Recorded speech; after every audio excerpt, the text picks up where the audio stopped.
Hello. Okay, so slightly different video this week. That's Alan over there, but we'll get to him in a moment. So slightly different video this week because just about to go for my training on Tuesday morning, and we got the news that sadly Anne, who we've been talking about in these videos every week, Anne has lost her battle, and Anne passed away early Tuesday morning. So didn't do my training on Tuesday, did go Wednesday, did a little bit of core training at home on Thursday, but this week has been a bit of a struggle, understandably. So also yesterday was my birthday, and I very purposefully decided to do nothing about it. I didn't do my birthday last year because we were right in the beginning of lockdown and I had lost all my work and was not in a good place, so I ignored it last year. Made the decision to just ignore it again this year. I knew it was going to be tough, and just Gordon's away and just wanted a day to myself. And I was going to do nice things. I was going to go to Bird World possibly, or do some gardening, and then Saturday morning Dad woke me up singing happy birthday, which is always lovely because he's so tuneful, and he's my stepmom Eleanor. And then literally the first thing, I went and put the kettle on and my phone pinged with a memory from 2 years ago, with this photo.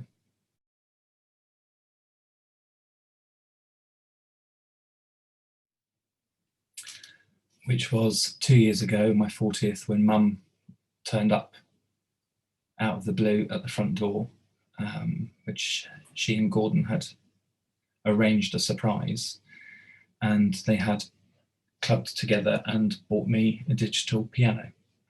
And I have this photo of Mum, as you can see, Mum and I laughing and just having a whale of a time. And that was the first thing I saw Saturday morning, and it just sent me into a bit of a spiral. So I had a very hard done by, feeling sorry for myself day on the couch and watching telly and napping, and managed to eat a whole Domino's pizza to myself. So yeah, training went out the window. But because we're going to Glasgow on Tuesday night for Anne's funeral, and to support John and Scott and Ken, my training is kind of out of the window this week. So I'm doing my week's training split over 2 weeks, which is why this video is a little bit different. So the reason that Alan has joined me is that it became obvious very early on that the reason for joining the marathon and training for the marathon was for Mum, because I did it for Ken, and running for Macmillan because it's Macmillan, and they were so amazing. As you can see from the previous weeks, it's become important to mention other people like Nana Flagg, that we lost a few weeks ago, and Anne. But I also wanted to talk about the highlight in these videos with my training diary, that I also know some amazing people that have survived their cancers, and I'm also running for them. So I had a chat with Al. Al and I have known each other 30 years, which is slightly scary. A little. We were best mates at school. We were inseparable. We did a lot of firsts together. Oh, that sounded bad. Rewind. My first drink was with Al. I spent a lot of time at Alan's house. His mum and dad, Jill and Dave, were like my second set of parents. They were just amazing. And I spent a lot of time with Al and at Alan's house. We go back a long way. And Al, how long ago is it now, Al?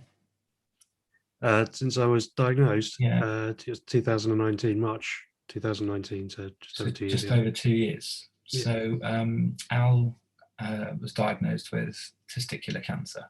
So I thought that on this video, a little bit different, not focusing on the training so much, I would have a chat with Al.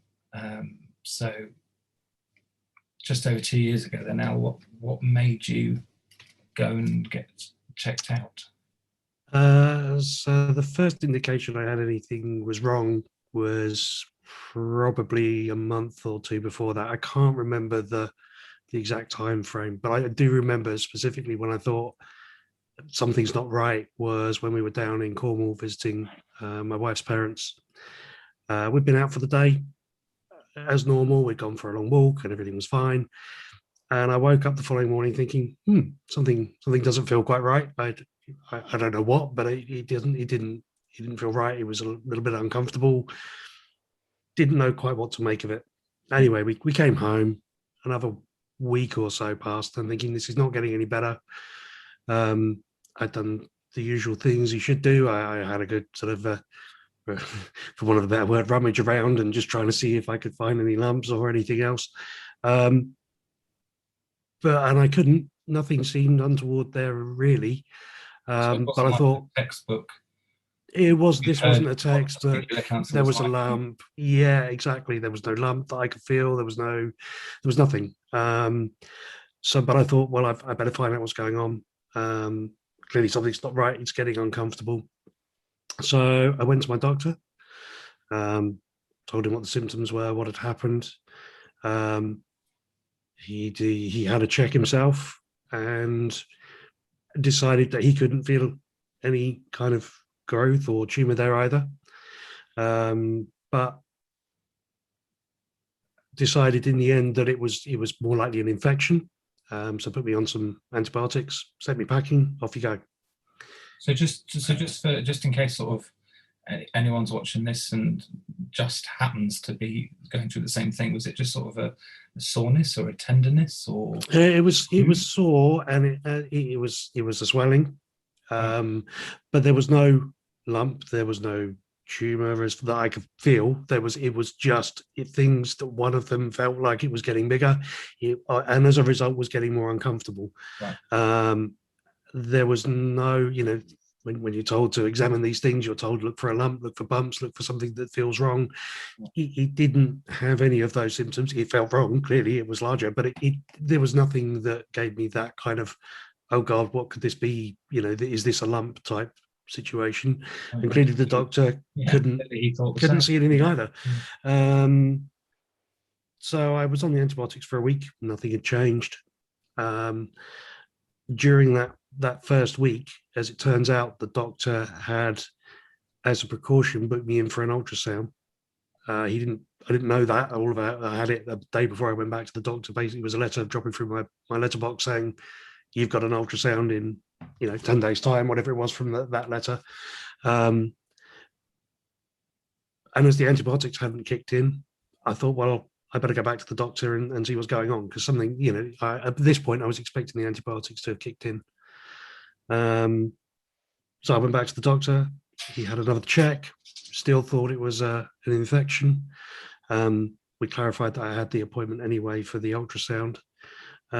He did speak to urology, and they said, in these cases, the antibiotics could take a month plus before you really start to notice a real difference. So again, that was more of a bit of a reassurance that in theory we were on the right course of medication, and off we go.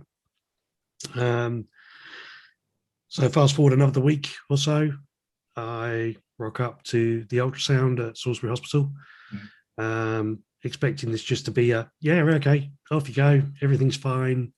It is just an infection, it's just going to take some time. But as time passed, lying there, you could already sense that this was not the way that day was going to go. I was marched around very promptly to urology, and put in front of a consultant to be told very bluntly and very quickly, you have cancer, we need to get it out. Here's a blood form, go and get a blood test, I will see when I can fit you in. And at that point, your whole world comes crashing down. I didn't really have any chance to ask any questions. I wasn't prepared for that eventuality or anything else. Even the possibility of it even occurred to you, other than before you went to the doctor and he said it was an infection? I mean, when it first occurred, that was my worst fear for sure, is that it could be.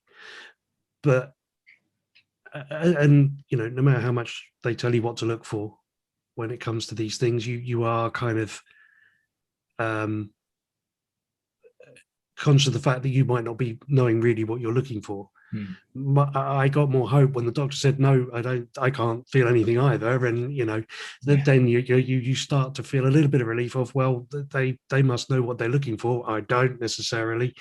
So and so rest a little bit, I guess. Yeah, it did. Exactly. Anyway,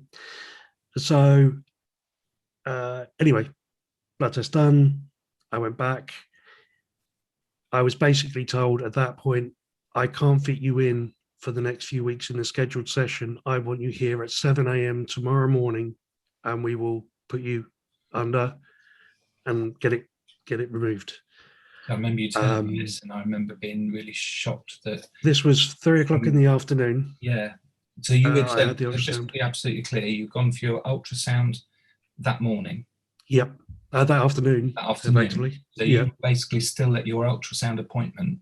Yeah. You saw the consultant who diagnosed you. You went straight for a blood test, and then he said, "You're having your surgery to have your cancer removed tomorrow." Yeah, that's first thing in the morning. I want you here before I'm meant to have my first appointment, so that we can get it removed. So I then had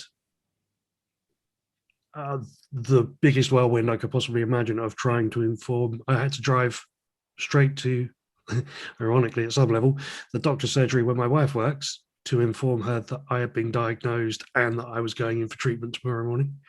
I had to tell my work, my parents, all those people, try and make sure that the boys had cover, because 2 teenage boys, or they were younger then, Hayden and Jensen. So they needed to make sure that they were going to be picked up from school. I just had all of this to try and sort before the following morning. No getting your head around it. There was no easing your family into it. It's got now. It's coming out tomorrow, and you had that evening to tell people.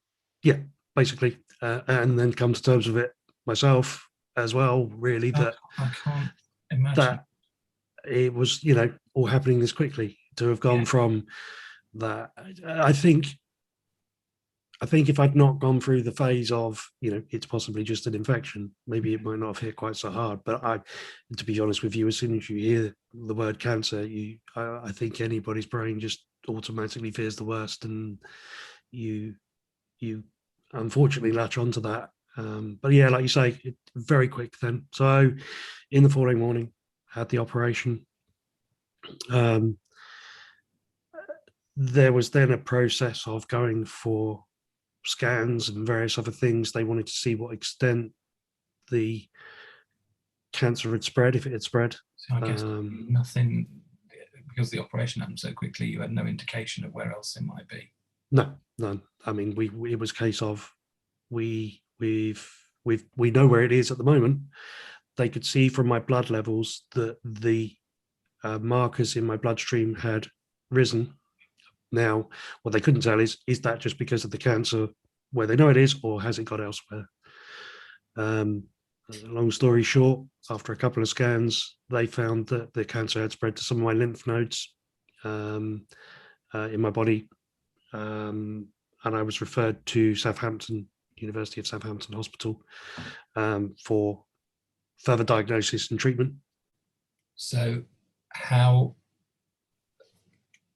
much time passed between your surgery and you going for further diagnosis? So we now start to get into sort of jumps of weeks. Effectively, it's kind of like I have a scan, then it's 2 weeks. I have to wait for that to be reviewed. Then I have a review with a consultant, and then they want to send me for another scan. I ended up going for a couple of further examinations, and a biopsy where they wanted to take a sample from the lymph node itself, so that they could work out and just check it was the same type of cancer at the very least, and that they were linked, and that it was nothing else that needed to be treated differently. That all took a long time. There was a lot of anxious waiting, trying to work out what was next, and to be frank, a lot of tears, because every time I kind of thought, now I'm going to get my treatment, now I find out what's next, it was like, no, now we're going to now we're going to give you another test. Oh, we want to do this. Oh, we want to check that. And every step for a long time got very frustrating and draining almost, in that, it was like, do this now. Okay, well, now we've done that, we want to do this. And it felt like I wasn't really getting to a point where I was getting any answers. It must have felt really strange, considering that the diagnosis and the surgery were like that. Yeah. And then suddenly everything ground to a halt while you recovered from the surgery. And yeah, it was weird. I remember kind of, when you were in the hospital bed after the surgery, thinking, that's it, it's out, what a relief, kind of thing. And then you thinking that, that should be it, hopefully. Okay, maybe there's some other, radiotherapy, or it's one of those things, you hear all these terms, but until you've sort of been through it, you don't know quite what applies where and when and everything else.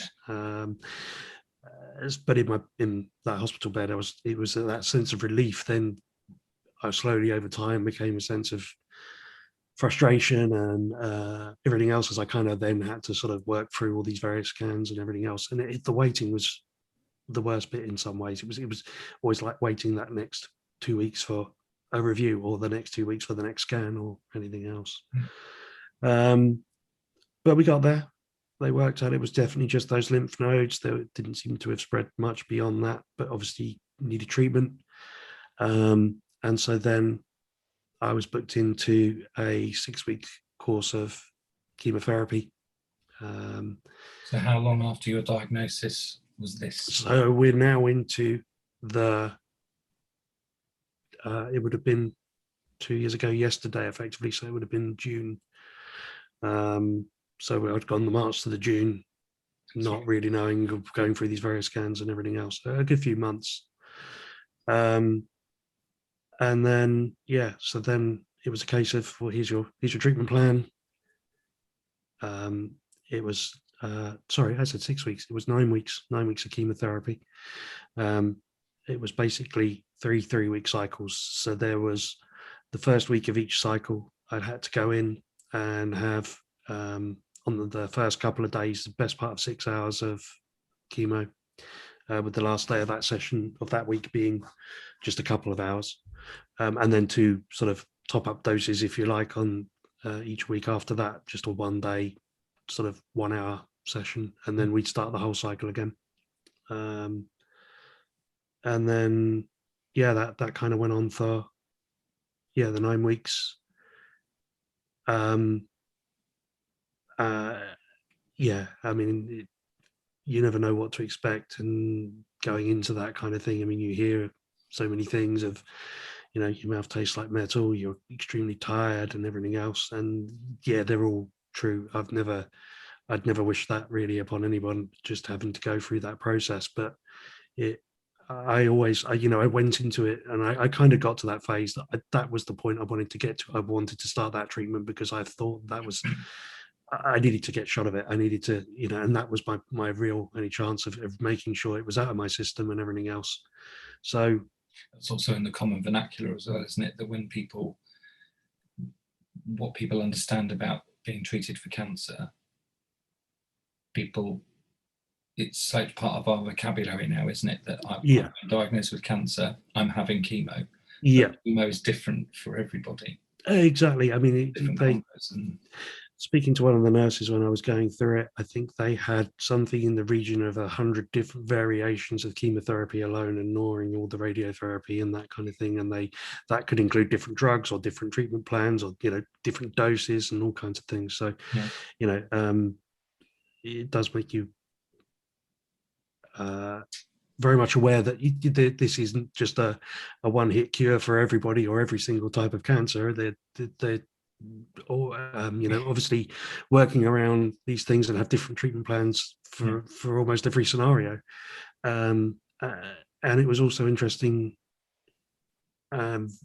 amazing, really, being at somewhere like the University of Southampton Hospital, being what it is. It's very much a research centre as well.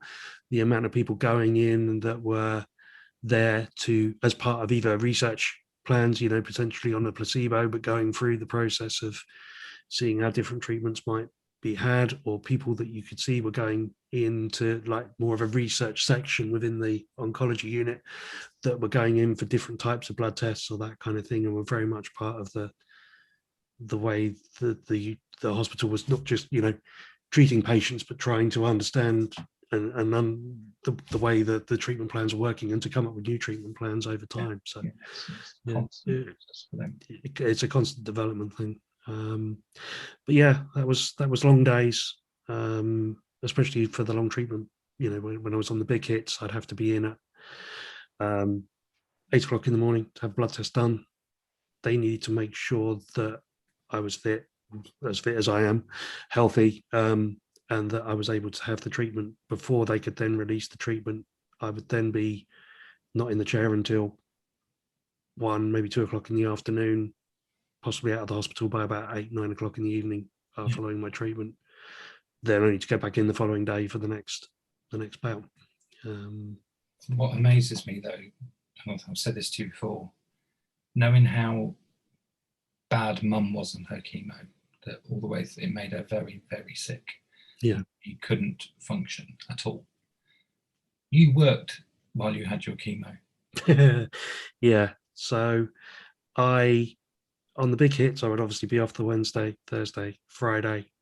I would lose that weekend completely. I just was completely out of it. I could not move. I would then work a bit, sometimes all day on the Monday and Tuesday, have my little top up, and then I'd have a couple of weeks of working in the office. I don't know to this day whether or not that was the right thing to do and let my body, or maybe I should let my body rest more or anything else. I'm lucky that I felt able to do that for sure. I mean, the people that I saw there that were impacted by the chemo much worse than me, made me realize just how bad it could have been. But I always went into this with the attitude of, if I can get up and do things and participate and be part of the household and function, I'm going to try. That wasn't necessarily for my benefit, but it was for my wife Naomi and more for the boys, you know, Jensen and Hayden. That was really important to you, wasn't it? It was really key. I wanted them to see me really trying to beat it, for one, but if possible, just to be, you know, contributing and to make their life as normal as it could be, which, you know. I mean, you and Nay are really tight. I mean, you everything. How much did you tell the boys? Everything. Yeah. Realistically, we the day I was diagnosed, we didn't try to hide anything. I think we were lucky enough that they were old enough that they could understand. I think if they'd have been younger, maybe we would have had a much more difficult decision to make. But that would have made Jensen was what, 13? 13, and Hayden was 10-ish. Jensen was 13 the day after my operation. So he was 12, 13. He became a teenager the day after my op, basically. So yeah, we felt that what I didn't want is any secrets or any lies that were just going to get, you know, messed around over time. Much better to be open and honest with them and just let them come to us if they had any concerns and ask us any questions that they had, and just be open and honest with them throughout. It seemed to me to be the best way to deal with it. Like I say, if they'd have been younger, maybe we would have had a much more difficult decision to make there. But they were very good about it. There was obviously, you know, as you expect, some tears, but a lot of questions. But it was then that I decided that if I'm going to be open and honest with them, that I'll just try and make the best of this as I could, if that makes sense, for their benefit. Would you say that you were, as much as they were supporting you with your treatment, it always struck me that the way that you dealt with it was just as much about supporting them in their positive thinking? That was a large piece of it for me. I didn't want them to see me giving up, regardless of whatever the outcome of this was, which I didn't know at the time. I didn't want them to think I wasn't at least trying to get through it. Yeah. like I say, you could argue maybe I did push myself too hard. Maybe I shouldn't have been working, and all those kinds of things. But to me, it seemed like the right attitude to have to try and get through it and to try and help the family get through it. So yeah, that was kind of the thinking behind it. Like I say, whether or not it was the right thing to do, I'll never know. I don't think, Yeah. but it felt like it at the time for sure. So did you have to? So after all your chemo, Mhm. what was the next step after that? Was there radiotherapy involved? No, no radiotherapy for me, luckily. Again, people just I keep in the chemo and radiotherapy go hand in hand. Yeah, so I mean, there were people that were there for different types of chemo. There was a different section for the radiotherapy. Didn't sort of speak to those sorts of people too much or have too much interaction. But it's again, it comes down to the treatment plan thing. Really, I think it just depends on where your cancer is, what your cancer is, what type of then that cancer is, as A lot of to people don't talk the, about it. It's it's there are, like I some say, people have it at the same time. Some people have it one after the other. Some people have one and then the other, and yeah, the other way around. exactly. There was a gentleman that I was speaking to. He was on, uh, I think it was 20 minutes of radiotherapy, 5 days a week for, I think it was 6 weeks, maybe a bit more than that. He'd actually come over from the Isle of Man and was staying in Southampton to have the treatment done because he had to be in the hospital for that 20 minutes and have a blood test every day. But the radiotherapy itself was just 20 minutes every day. Um, I was, like I say, I was very lucky in that, I've had the clean bill of health after the chemo. There were obviously more scans, make sure their lymph nodes themselves had gone down, that they couldn't see any other signs. I'm not going to pretend it's been smooth sailing ever since. There's some side effects from the chemotherapy that I now have to deal with on a daily basis. Nothing serious though. I'm able to, I've got my life back in that regard, so I really have no complaints in that regard. You're given that contract at the start of this, knowing full well that there are potential side effects that you're going to have, and you take the choice. You sign your life away, and you say, "No, this has got to come out. It's got to be done. What will be after that, really." Okay. Your life's not And the same. it's not the same. It's definitely not the same. And your outlook on life changes as a result of something like this. It inevitably will. But that, I will always be incredibly grateful to everybody, right from the doctor that first referred me on the off chance it might be, through to, my consultant, the nurses that were fantastic all through my chemotherapy and tried to keep me laughing and smiling, and I was able to have a joke with them and that kind of thing, right through to, the receptionists and everything else that were at the hospital. I just couldn't, it, it does change your perspective a little bit, and I'll never be able to thank any of those people enough. When did you get the all clear then? When was the day? So I had the all clear. That's a good question. I can't. You'd think that would be the one date that sticks in my head, but for some reason it isn't. I can tell you the day I got diagnosed. I can tell you the day that I got that I was discharged and that kind of thing. It's But not it would have surprising been. though. It's the day you get diagnosed is such a monumental shift in your life. Yeah, That I the day guess. you get the all clear is just another step on that journey you started taking the day you got diagnosed. I think that the reason that the all clear hasn't stuck for me per se is that you get that all clear, but full well you're under review then for another 5 years at the very least.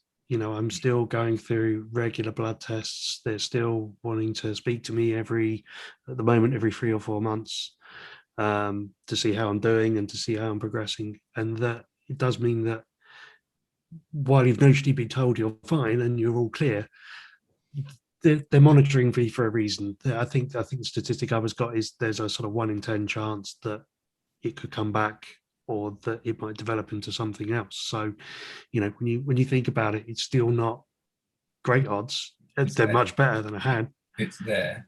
It's kind of lingering in the back of your head, and every blood test and every review is always that little bit of what if. So I think that's why the all clear date, I think the one that will really stick is when they suddenly turn around to me and go, that's it, we're discharging you, you're off the books, Yeah. hopefully in a sort of 2 or 3 years time. Party.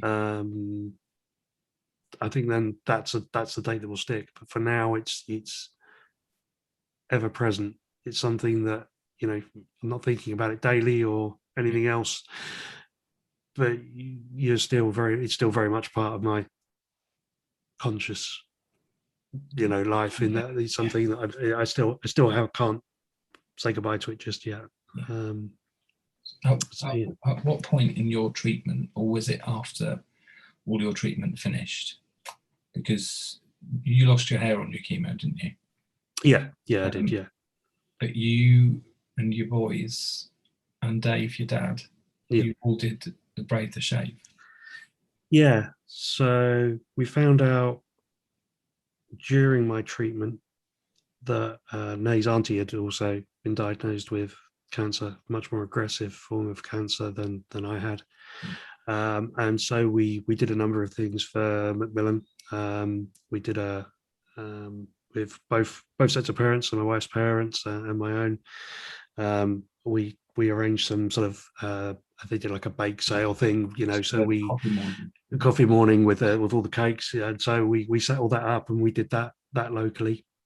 And then that was about November, so this was only 2 or 3 months after we'd been diagnosed, and it was still in some ways a little bit raw, but equally at the same time I wanted to, especially with my wife's aunt being diagnosed, it felt like then was the right time to start doing some of these things and trying to raise some money for Macmillan. Why Macmillan? So the big part of it, I mean, these were long days in the hospital, and as I was being told what needed to be done and some of the possible side effects and everything else, I was starting to sort of fear being in the hospital for such a long day. Not really, for those that don't know, Southampton University is massive. It's, has, I think, something in the region of 11,000, 12,000 staff alone, let alone all the patients that wander around, outpatients and all that kind of stuff. It's incredibly busy and incredibly intimidating if you're not feeling well and that kind of thing. So when I started my chemo, the hospital informed me that there was a Macmillan room, suite, if you like, within the hospital complex that I could go to if I wanted any help, if I wanted any advice, or if I just wanted somewhere quiet to go. And so I will be honest, I found it incredibly difficult, almost that I was kind of admitting for the first time what I was going through, walking down there on the first day of my chemotherapy, walking through the door of Macmillan and saying hello to somebody. And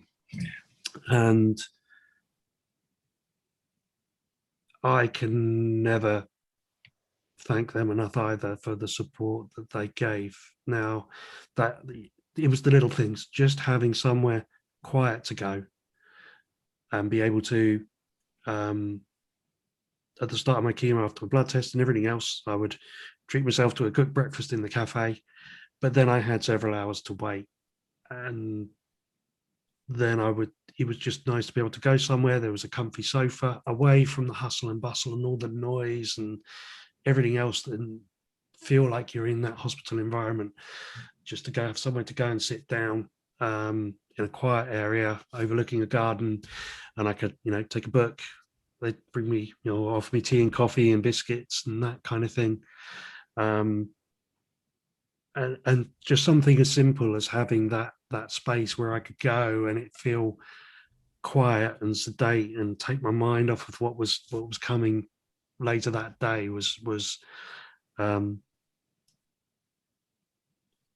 incredibly important and helping me get through it. I think I can't imagine what it would be like trying to sit around the hospital environment and that kind of thing. It was a good 40-50 minute commute each way for us, so it wasn't like I could just sort of hop back on a bus and go back home. It was somewhere I could go, and the advice that they were able to give, I mean, I was very lucky with my work. They were very supportive, and that kind of thing. So I didn't need any financial advice necessarily or anything like that. But that, knowing that all of that was there, not just for myself, but for any friends or family that were impacted by going through what I was going through. You know, my wife could have gone in, and spoken to them completely, you know, without me, and open up and try and get some counselling if they wanted, or for the boys as well, if they needed it. And just the wealth of information and that kind of thing that was available there in terms of how to best get through the chemo, you know, what the cancer means to you, again, financial support, but just being able to have a room as well where I could go and speak to people that had a better idea of what I was going through, both in terms of the staff that were there or the other people that had gone there for support themselves or for a quiet place to go themselves, was really important. And, you know, I've met a couple of, you know, really nice friends that I now speak to regularly, and we sort of, you know, keep in touch, just through, you know, being in that environment and sort of helping to sort of keep each other going, really. I touched a fraction of what Macmillan seemed to be able to offer for people,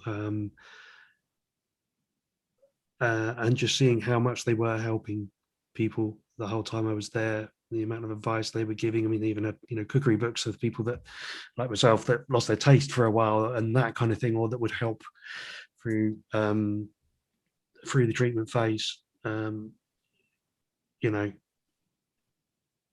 even just that very small fraction of for me, that treatment was still incredibly important. And I can only imagine how much it benefits many others. And knowing that they're still there now, you know, if I had still have questions about what's next or anything else, or if I wanted to go back, you know, that door was always open. And I, you know, I was told, you know, come back, ask questions if you've got any concerns. And yeah, that was incredibly incredibly important to me. I can't. It sounds very small when you just say, you know, it was a quiet area to go to and everything else, but everything is that amplified when you're in the middle of it does, because it becomes exactly, a world, doesn't it? The cancer, even for family. I mean, I've, you know, having not been through it myself, but been so immersed in it, I can't imagine what it's like for people going through treatment, especially if, you know, because it does become all encompassing. It became all a part of my life. I mean, going back to it, that was one of the other reasons I wanted to try and work. It was a distraction as much as anything else as well. But equally, like you say, when you're in that hospital, there's no taking away why you're there or what you're about to go through, and what the next few days are likely to bring as a result of going through that chemo. It's all amplified, isn't it? It's all amplified. It's all. I mean, they even do things like, you know, outside of the counselling, that I was even offered things like a shoulder massage or Reiki or things like that. That, again, all part of the service. There was no cost or anything else. I just had to book it in advance. So I knew which days I was going to be there for chemo, and so there were, you know, 2 or 3 of those sessions offered as part of just, you know, helping me get through it. And I did take them up on that, and they did help. Again, it was another distraction, a calming thing that just helped to take my mind off of what was going on. Yeah, like I say, I still feel that I was very lucky to come through it like I did and not need even a fraction of what Macmillan offer. But I do recognise just how important they are to so many people, and myself included, like I say, to a lesser degree, but just how much they help people get through what cancer is outside of what the hospital can offer. The hospital is there to treat you. They are there doing everything they can to make sure that both you as an individual and you and your friends and your family are able to get through it emotionally, financially, and that you have the information and support you need and know where to go if you are struggling, and help you get through it. So many facets to them, isn't there? It's incredible. I mean, like I say, I just saw that one instance, but I'll never be able to, again, thank them enough, like I can't the hospital, for just that additional support, and just that quiet place to go was something else. I mean, one of the side effects that I had throughout the treatment was tinnitus, and I've still got that now. But during the big hits, everything was amplified, and just I couldn't imagine sitting in a cafe or something trying to while away the time with all the clanking cutlery and knives and forks, and it just was amplified horribly again. So just having that quiet place just helped massively. So yeah, it's one of those things that I'd always heard, Macmillan, it's very much out there. Everybody's heard of it one way or the other. It's not until you need it that you really understand just how much they support people going through it. It's I certainly have a lot charity, which is even more. Exactly. It's not like, they're not, there was never any question of, money changing hands or anything else. Like you say, it's entirely charity driven. I always tried to leave a generous tip for my tea or coffee or that kind of thing, because I could. Yeah. There are those people that weren't in that position.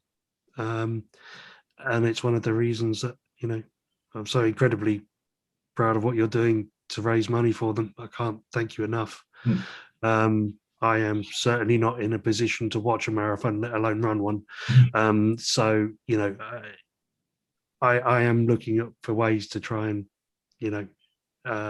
raise money as well for them. But yeah, just you raising the profile again. And this is why I'm really grateful that you're willing to have such a personal chat, because you and I have said this a few times, the stuff, what they do is important and so valuable. It's I really wish there was more I could do. I really wish there was more I could give. No. But if I can, just getting my experience out there helps in some little way and raises some additional cash for them, then I've done something to help them. So yeah, that's why I was quite happy to sit here and open up about it all. And hopefully maybe also just raise people's awareness. We are going through a pandemic as well, and there are lots of people putting off going to the doctors or anything else in terms of trying to get checked if they think there's any problems. Please don't put anything off. If you've got a problem, if you've got a concern, please go and speak to your doctor as well. And make sure you get checked for anything, because it's not always obvious, is it? It wasn't for me. It scared the living daylights out of me when I found out, for sure. But at least I was able to get the treatment in time and didn't put it off. So yeah, it's all looking good for you. Touch wood. Touch wood. Yeah. Me too, for the record. Yeah. It's all looking good now. So hopefully, like I say, I keep up with the regular checks and everything else, and we see where we go. But as each test goes through, as each blood test comes back fine and clear, and everything else, each milestone now gets me closer to being able to sort of say, that's it, I'm free of it, and be done with it. So yeah, still a long way to go, but I'll keep up with it. We're putting your name on my shirt, which you've given me your permission for. Very much appreciated. I've said to you before, and I've said on the videos before, by the time the marathon comes around, I want my shirt full of people's names, of people I'm running in memory of, people that I know that have survived it as well. I want my shirt full of names, and my shirt apparently should arrive this week, so I can start actually physically putting names on the shirt. And when that happens, you can donate and become a sponsor for my marathon effort, and nominate a name of either a survivor or someone in memory of, and help me cover my shirt with names. So please, as you've heard there, Macmillan is important. We had a bit of a different video today, and I'm so grateful to Al for being willing to talk about it. But please donate. The link is in the description for the video. Subscribe if you want to keep up to date with my training as well and see the journey that we're on. And there'll be a long run for Al later in the week.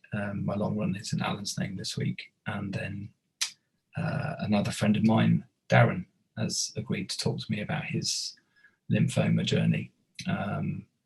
So he'll be my next chat. But thank you very much, Al. I really appreciate that. Absolute pleasure. Thank you. I'll see you. Well, I'll see you for a beer soon. Absolutely. Cheers. Take care, buddy. All the best.